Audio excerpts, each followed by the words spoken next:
আমাদের তো একটাই দাবি, আমাদের দাবি হচ্ছে যে আমাদের কক্সবাজার ভাষাকে আমরা কি স্ক্রিপ্ট দিয়ে লিখবো সেটা আমাদেরকে ইন্ডিপেন্ডেন্টলি আমাদেরকে এটাকে যাতে আমাদের ভাষাকে আমরা রোমান স্ক্রিপ্টে যাতে লিখতে পারে সে অধিকার যাতে আমাদের কাছে চিন্তা যাতে না করা হয় সেই উদ্দেশ্যে আমাদের একটাই দাবি যে আমাদের রোমান স্ক্রিপ্টে কক্সবাজারকে রোমান স্ক্রিপ্টে আমাদের যে আজকে যে স্টুডেন্ট তাদেরকে যেন কক্সবাজার ভাষাকে রোমান স্ক্রিপ্টে লিখতে পারে সেই অনুমতি যাতে দেয়, এটা হচ্ছে আমাদের দাবি।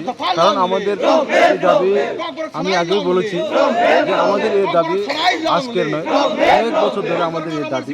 কারণ আমরা এই ভূমির সন্তান, আমরা এই ইন্ডিজিনাস পিপল, মানে আমাদের যে অধিকার এটাকে অন্য কেউ আমাদেরকে চাপিয়ে দিতে পারবে না।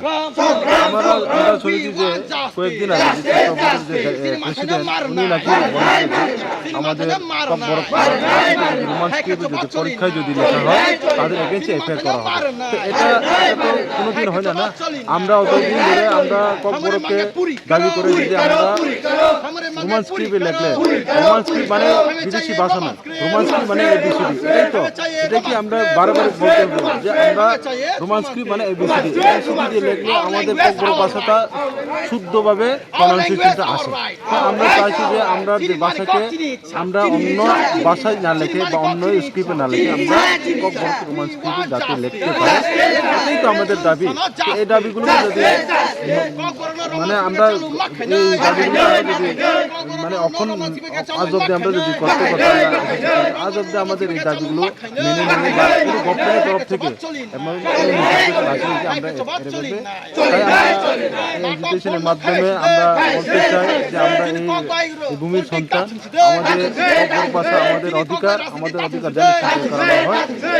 যদি চিন্তাই করা হয় তাহলে আমাদের এই আন্দোলন আমরা চালিয়ে যাব। এই রাস্তা অবরোধ কতক্ষণ পর্যন্ত চলবে? অবরোধটা কতক্ষণ পর্যন্ত চলবে? অবরোধ আমি পরিষ্কার বলেছি না, আমাদের অবরোধ যতক্ষণ পর্যন্ত আমাদের যদি দেওয়া না হয় গোপনের তরফ থেকে ততক্ষণ পর্যন্ত চলবে। আজকে 12 তারিখ আমাদের আমরা যতক্ষণ পর্যন্ত মানে ইন্ডিপেন্ডেন্ট